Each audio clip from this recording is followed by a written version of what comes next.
The thoroughbred is a magnificent animal, bred for speed, bred to compete, the sport of kings. Tama is drawing away, and Tama with Mike Smith, they win the Bet Parks Pennsylvania Derby. It's the all-new Let's Go Racing from Parks Casino and Racetrack. It's action-packed and fun for the entire family. Il Miracolo now in command. Let's Go Racing is proudly brought to you by the Pennsylvania Thoroughbred Horsemen's Association. It's fun to see them run. Welcome to Let's Go Racing. I'm Danny Gibson here with Dick Girardi, and we are up in the Parks Racing Studio. Well, we didn't have live racing here at Parks due to the winter weather, but we have plenty of action for today's show. On today's show, we have jockey Madeline Rowland, and it's Cow Cup Day at Santa Anita, bringing the top California breds in the state. And we'll take a look back at one very famous cow bred, plus much more in today's show. No live racing, but not short of action. No, not short of action, Danny. We're getting to that point. 3-year-old Derby preps are coming up, but yeah, no racing this week here at Parks. For obvious reasons, just wasn't conducive for horses, men, or anybody else. Well, it's warm up here in the studio. Dick, why do people become jockeys? There's a lot of different reasons. Either they have that competitive nature, the love of going fast, or the love of horses. Well, we talked to one jockey who encompasses all of that. Meet jockey Madeline Rowland, and I caught up with her in the jockey's room. We are here with jockey Madeline Rowland. Maddie, tell us how you got into horse racing. So I grew up around horses in general. My dad trained steeplechase horses. My mom owned them with him. And I always had a pony growing up, so I did horse shows, pony racing, and then I started galloping for Lizzie Merriman. At first, I wanted to join the military, and when I told her that, she goes, "No, you're going to be a jockey. Like, you're made for it." So then from there, I just kind of set my mind to it. What racetracks have you ridden at? So I won my first 35, 40 races in Tampa, and then I've won races in Laurel, here, Delaware, Monmouth, and New York, across the Mid-Atlantic. Not Penn National yet. I've ridden there, haven't won there yet. What's it like being a female jockey? It's awesome most of the time because there's not a lot. You know, it does make you feel pretty strong, and the other women on the backside are very supportive, and they usually have your back, and you know, that comes with its like downfalls, but it's pretty cool. What kind of goals do you have set for this year in the horse racing world? To just ride for new people, you know, get as many wins as I can. At the end of the month, it'll be my first full year as a journeywoman. And, you know, after I lost the bug, it decreased, you know, but it picked back up, and it just seems to be picking back up. So I'm excited to see kind of like how this full year goes. You were connected to a really cool Pennsylvania bred Caravel. You said you started at being an exercise rider for trainer Elizabeth Merriman. What was she like? Well, so the first horse I ever actually galloped on the racetrack before I learned to gallop steeplechase horses out in the field was Caravel. Before she got her gate card, she was quite easy. She's always been super classy. But then she started going to the gate, getting ready to run, and she got pretty keen, so I got jocked off. But I was able to go to the races with her, and she taught me so much. She had a lot of personality, and it showed off the racetrack and in the races. Well, it's been a lot of fun watching you, and we wish you all the best in this upcoming year. Thank you, I appreciate it. Well, a lot of fun talking to jockey Madeline Rowland, and how cool that she got her beginning riding that really fast Pennsylvania bred Caravel. Yeah, Caravel made all Pennsylvanians proud when she won the Breeders' Cup Turf Sprint a couple of years ago. And I like that silks room, lots of cool stuff in there. We're gonna head to our first break. We're gonna take a look back in history, the famous California Chrome when he came to the Pennsylvania for the PA Derby. When you open the Bet Parks app, you're in the zone. Winning is always a rush, but the money is in the moments. It's the anticipation of another face card, the thrill of an extra spin, and the pure joy of a jackpot. It's all your favorite games at your fingertips. Plus, get up to $1,000 casino bonus back if you're down in the first 24 hours. You play for fun, you love to win. You bet. Bet Parks. The question a lot of people are asking themselves these days is, do I buy new or do I buy pre-owned? Here's what I'll tell you. New car inventories are still low and new car prices are still high. However, with the certified pre-owned Nissan at Chapman Nissan, we have a huge selection and you can save thousands over new. Plus a 7-year, 100,000-mile limited powertrain warranty, roadside assistance, 1-year prepaid maintenance, and so much more. And not for nothing. Can you really tell the difference? I can't. Turning for Home is a nonprofit that has provided for over 4,000 former racehorses with a safe retirement. These brave warriors do so much for the fans, and we want to make sure they're taken care of. It's a group effort by all the owners and the trainers, and we've helped so many horses. Responding to the need of a better system that addressed the uncertain future for the retirement of the equine population at Parks Racing, the PTHA rallied horsemen to support the program. It's awesome. I mean, these are the things that we deal with every day that put us into the game and make the game great. Without the horses, we have nothing. Turning for Home became the first on-track retirement program at a year-round racetrack. Aftercare, it takes all of us, and every single person is responsible for it. These horses give us everything on the track. It's up to us to give them everything off the track. If you would like to help these amazing animals find a great second career and forever home, please contact us at turningforhome.org.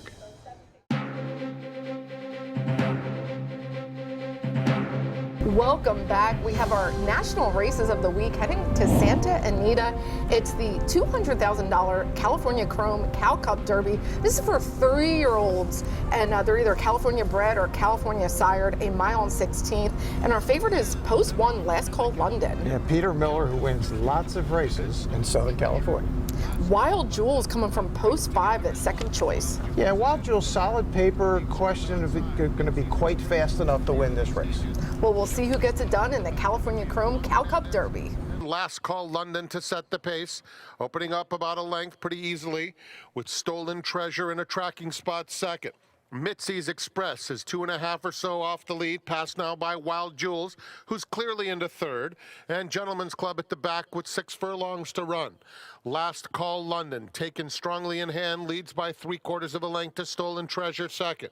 2 more Wild Jewels, green blinkers on the outside of Mitzi's Express, and Gentleman's Club is 5 lengths off the lead with 4.5 furlongs remaining. Last Call London continues to dictate the terms, with Stolen Treasure, his familiar rival, in second. Mitzi's Express about 3 off the lead now, pushed along, passed again by Wild Jewels, and Gentleman's Club outside of them. They have 3/8 of a mile to go in the California Chrome Cal Cup Derby. Last Call London has been there every step of the way. Stolen Treasure within a head second. 2 more lengths to Mitzi's Express. Now angling off the rail to try and come after the top pair. Wild Jewels is in fourth. They turn for home. Last Call London just in front. Stolen Treasure just a head back. And here's Mitzi's Express coming with a big run on the outside. Mitzi's Express and Stolen Treasure. Last Call London at the rail. It is Stolen Treasure with the lead at the 16th pole. Mitzi's Express set down by Umberto Rispoli. And Mitzi's Express gets the win. Umberto Rispoli just kind of pulls away on the outside of the number 3 Stolen Treasure. Yeah, and Last Call London had beaten this horse pretty decisively last time, but Danny, they call it horse racing for a reason. Doesn't always happen like it happened last time. Well, we're going to go to Steve Coburn, who is so honored that they named this race after his beloved homebred California Chrome. What an honor is it for you to have this race named after him? Oh, it's just fantastic. You know, 10 years ago this month, he won this race, and it was his 6th, you know, all the way to the Kentucky Derby and so on and so forth. And Doug and I had talked about this, and it's been in the making for almost a year now. And I just think it's a really, really fine tribute to the horse and California breeding and California racing to have, you know, a little over $8,000 invested in a horse and a mare, and him to win $14.75 million and race throughout the world, and this gentleman here to win this race, I couldn't be any happier for him. Oh, I was such a fan of California Chrome, and just really thankful to have a horse like that. He really got me thrust back into horse racing. Yeah, we all were, Danny. In fact, I wrote a column in the Daily Racing Forum 2 months before the Derby, said he was a cinch. And when I met Art Sherman in Kentucky, he says, "You the guy that wrote that?" I said, "Yeah." After the race, he said, "You're going to be a hero when you go back home." I said, "No, you're going to be a hero." I became very friendly with Art, and right before the Preakness, Trish Bowman and I were down there talking to Art, and I said, "Art, you know, there's a big bonus for any horse that wins the Derby and the Preakness if they come to the Pennsylvania Derby. He said, really? Tell me about it. I told him about it, and then that summer I called him to remind him. And California Chrome, Danny, when he came here in 2014, Joe Wilson, anybody associated with the track will tell you that's the day the Pennsylvania Derby became the big thing it is now, when California Chrome, and here's more, look back in time with our Chris Griffin. Hey, thanks, guys. Being a West Coast guy, I remember California Chrome very, very well, and he was an absolute rock star in the entire world. And in a sports city like Philadelphia, I wasn't here at that time, but when he came for the 2014 PA Derby, I am sure it was crazy around here. So let's have you go through that experience. Let's go back in time. This is Lafitte Pincay and our own Dick Girardi talking about California Chrome and what it was like when he was here at Parks for the 2014 Pennsylvania Derby. There he is, California Chrome, the DAP. He's getting ready for his big run and his start for the second part of the season. If all goes well today, we will see him in the $5 million Breeders' Cup Classic November 1st at Santa Anita, where another very highly regarded 3-year-old awaits by the name of Shared Belief. And both the partners are here. Perry Martin just got in, and Steve Coburn got here Tuesday night and slept into Wednesday, but he's been very omnipresent ever since then, and he's been on his best behavior. He's been great, fun to hang with. California Chrome, he'll be paraded in front of the grandstand coming up shortly. He is 3-5 in odds-on favorite as we now check in with Joe. Thanks, Lafitte. It's been a long and winding road for California Chrome and his connections, from the Kentucky Derby preps to the Kentucky Derby, the Preakness, the Belmont, and now here to Parks 100 days after his last race. Where you find great horses, you usually find great trainers, and today is no exception. Art Sherman has spent the last 60 years working with racehorses. He was the stable hand for 1955 Kentucky Derby winner Swaps, and 59 years later, he feels blessed to have his horse of a lifetime. If racing is the sport of kings, Sherman is philosophical about missing the chance to claim the throne of king of the sport, which a Belmont win would have brought. He had 6 great races and had not a straw in his path, so you knew you were due for some bad luck somewhere down the line. It never, you know, you hate to think about it, but it does happen a lot in this game. Racing luck means a big part.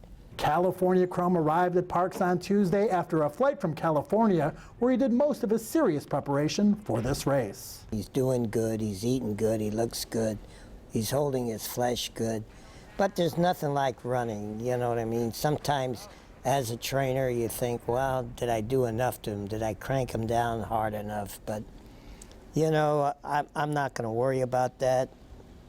He has plenty of air in him. When I worked him the last time, Victor was all pumped up. He said, this is the best that he's ever been since I've been on him. So that made me feel good. How incredible to see fans just lined up to see the Kentucky Derby winner here at Parks in the Pennsylvania Derby. Yeah, there were people sitting and standing in places, Danny. I'd never seen them that day in the parking lot. It was hard to find a spot. It was great to hear when California Chrome came for the PA Derby. And oh, by the way, Byron set the track record and won the race that day. Oh, what a look back. Well, time for some more national races. We're going to go down to Florida in Tampa Bay Downs. This is the $125,000 Pasco Stakes. 3-year-olds going 7 furlongs, and our favorite is Bookham Dano. And is that a New Jersey bred? Yeah, the Jersey bred, owned by some North Jersey guys, trained by Derek Ryan. People remember Derek had Musket Man third behind Mind That Bird in the 2009 Derby, and Derek shows up here at Parks on occasion. He was here regularly a few years ago, but this is the best horse he's had since Musket Man.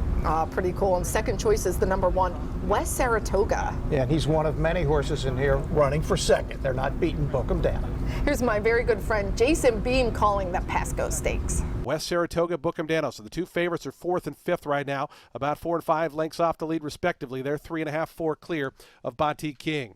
So they take their run toward the far turn in the Pasco. Bandit Rocket on the outside, El Principito. Now West Saratoga. Bookham Dano going to take the widest route, is gaining up 3 wide. Just inside of that one, Rathmore's Bandit Bookham Dano is 4 or 5 wide now. So they wind around that turn, 5 of them in a line. Bookham Dano up on the far outside and Rathmore. Those 2 go on best. West Saratoga did not go on. It's still 4 lengths back as Bookham Dano takes over.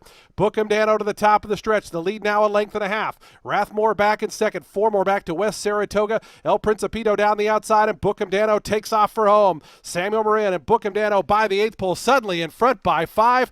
And Bookham Dano in a race by his own, and a really solid race record for this horse. Yeah, for sure. He's only lost once, and he's been really good in all of his starts, even the loss to Nashua. He was good in that. Danny, this horse is going for the Derby, but not the one you think of. He's going to the Saudi Derby, February 24th, $1.5 million. He'll probably be the favorite. Derek Ryan said, we got a gelding here. I don't have any reason to really think about the Kentucky Derby, so we'll go see if they can't make some money in Saudi Arabia with Bookham Dano. Oh, well, we'll be rooting them on. Well, let's head up north to Aqueduct. This is the Busanda Stakes for 3-year-old fillies going that 1.8-mile distance. $100,000 is the person. The number 2 is the favorite, Shimmering Allure, for Kenny McPeak, our buddy. Our man Kenny McPeak, second in the Demoiselle, won the Tempted. Gin, Brad Cox with another potential 3-year-old filly here. Yeah, Calumet Farm, Trevor McCarthy making a nice comeback, having a good meet at Aqueduct. Well, here's Chris Griffin with the call of the Busanda Stakes. Princess Mayfair's got the lead, went 24 seconds flat for the opening quarter mile. Princess Mayfair, who takes him to the backstretch, most of all is stalking right there from second. Gin is at the rail in third. Shimmering Allure is in the 4th position, is progressing nicely now, is in between rivals, and out wider. There's Class Act, who's still the trailer. As they work up the backstretch and they chase the big long shot here at 10-1. Princess Mayfair 47-4 for the half-mile time. It's Princess Mayfair now up by 2 and starts to turn it up front. Continuing to chase there is most of all in Gin, Shimmering Allure. Class Act has lost ground, is now 8 lengths off the lead. Princess Mayfair and Dylan Davis still doing it nicely enough. Most of all is fully in pursuit, and Shimmering Allure is out wider, trying to travel there with Gin as Princess Mayfair is still up by about 1.5 lengths, approaching the quarter pole. 1:12 flat for 3/4 of a mile. Gin now gets the cue, is going to go into the 2 path, and here comes Gin, and Trevor McCarthy sees the same, and Gin is fully in pursuit of the runaway leader. Princess Mayfair has got to gut it out, but Gin is right up alongside. Too far back right now, Shimmering Allure, most of all, it's down to these 2 in a stretch battle. Up for long left to go, and Gin trying to put it away. It's Gin now opening up here by 1.5 lengths. Well, Gin gets the win, and jockey Trevor McCarthy passes his brother-in-law Dylan Davis for the win. And what do you think of Gin? I think she's okay. I think this is a hard race to really figure. It was the only 2-turn race. You're not quite sure. The number didn't come up very fast, but I think she could be better than the number. But we shall see. Brad Cox loaded again with 3-year-old fillies and 3-year-old colts. Oh, he sure is. Well, we're going to head to another break, but we still have a lot more action coming up. We have our jockey and trainer of the week and the best of the rest all on the other side. When you open the BetParks app, you're in the zone. Winning is always a rush, but the money is in the moments. It's the confidence and underdogs covering, the tension before a clutch turnover, and the pride of a parlay paying off. It's another chance to win big with all-day action. Plus, win your first $10 bet and get $125 in sports bonus bets. You play for fun, you love to win. You bet. BetParks. The Pennsylvania Thoroughbred Horsemen's Association is the advocate for Parks Racing's horsemen and has worked hard to secure better lives for the hundreds of trainers and their families that work in the thoroughbred racing industry. Our horsemen benefit from medical coverage, trainer pension plans, and increased purses. Thanks to these horsemen, racing at Parks is the very best, providing entertainment for you and the entire family. The Pennsylvania Horsemen are proud to be part of the community and introduce a new generation of fans to the sport of kings. Did you know absolutely no taxpayer dollars support the Pennsylvania horse racing industry? In fact, racing generates $1.6 billion that pays taxes, creates jobs, and more, right here in Pennsylvania.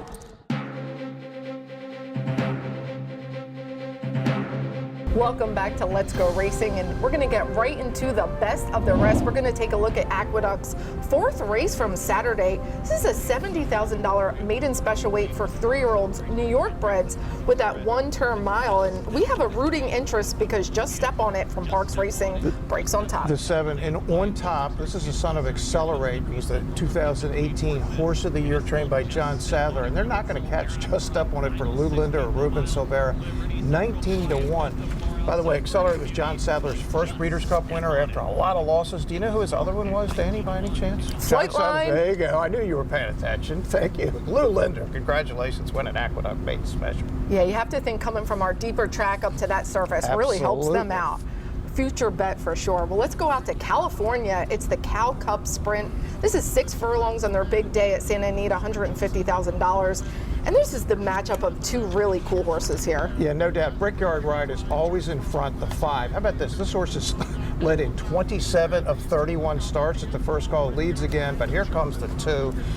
Chosen Vron. This is such a cool horse, Danny. This is his 15th win in 20 starts. He's not quite good enough for the best sprinters in the country, but in California, they can't beat him. Oh, I'd take one just like him. And what's so cool about him, he's just waiting for Hector Berrios to give him the cue, and off he goes. He's a very neat horse. We'd like to have one like that. Well, we have our Jockey and Trainer of the Week for you today, and it's sponsored by Turning for Home. But this kind of ties into Aqueduct's 4th race from Saturday. We're talking about jockey Ruben Silvera and trainer Lou Linder, and what a team up they are. It's a really good combination. Lou has very quietly had a couple of really good years in a row, and Ruben we know all about. He wins here, he wins at Aqueduct, he wins wherever he goes. Ruben doesn't get a day off. I'll just put it to you that way. He's always on the road.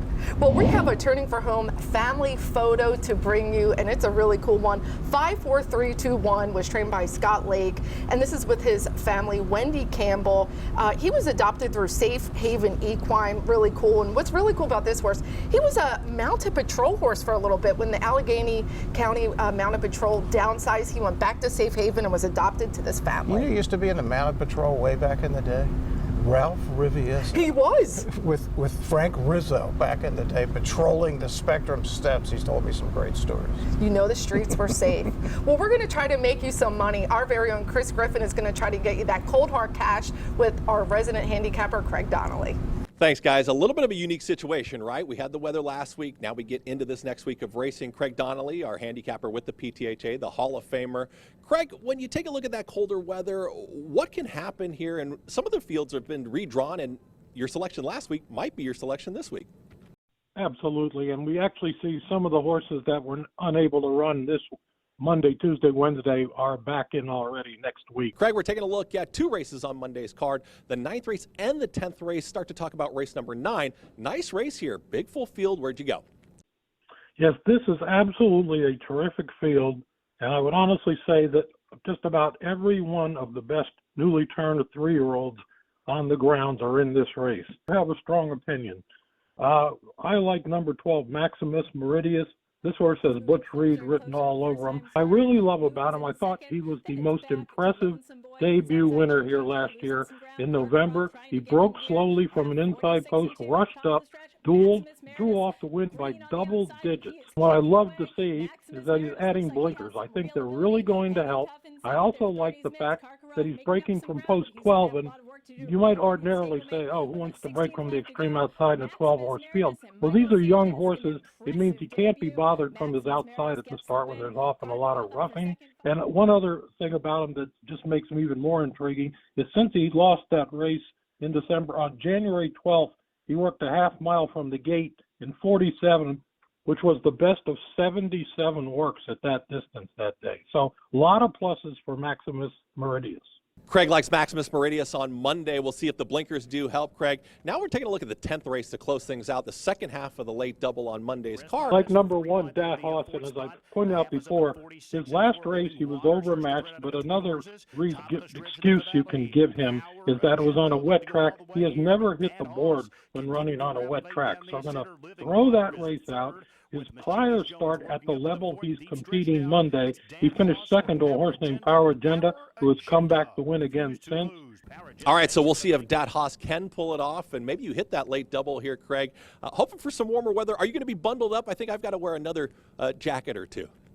Well, we'll probably be very bundled up because you're from California and I'm from Florida, so we're not used to this stuff. So we're going to have to really bundle up.